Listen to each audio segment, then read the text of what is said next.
ఓం నమ శివాయ శ్రీమాత్రే నమః. మిత్రులకి, శ్రేయోభిలాషులకి, అలాగే నన్ను ఇంతగా ఆదరిస్తున్న యూట్యూబ్ ప్రేక్షకులందరికీ కూడా పేరు పేరు ధన్యవాదాలు. మిత్రులారా, మీ అందరికీ పరాదేవత ఎల్లవెల్లా మీతో ఉండి మీ మనోవాంఛ నెరవేర్చాలని మనస్ఫూర్తిగా కోరుకుంటున్నాను. ఈ షార్ట్ వీడియోలో మీకు అదృష్టం కలగాలనుకుంటున్నారు.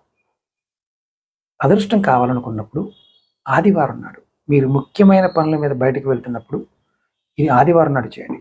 బయటికి వెళ్లే ముందు కొంచెం బెల్లం, అలాగే కొద్దిగా మంచినీరు తీసుకొని వెళ్ళండి.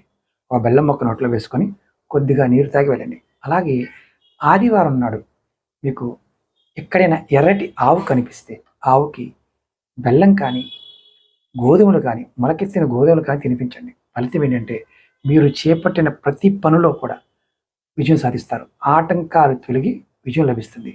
ఇది ప్రతి ఆదివారం నాడు చేయవచ్చు. ఈ పరిహారం ఆదివారం నాడు చేస్తే మంచి ఫలితం ఉంటుంది.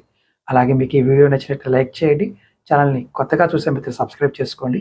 పక్కనే ఉన్న గంట సింబల్ని యాక్టివేట్ చేసుకుని ఈ వీడియోని 10 మంది మిత్రులకి షేర్ చేయండి.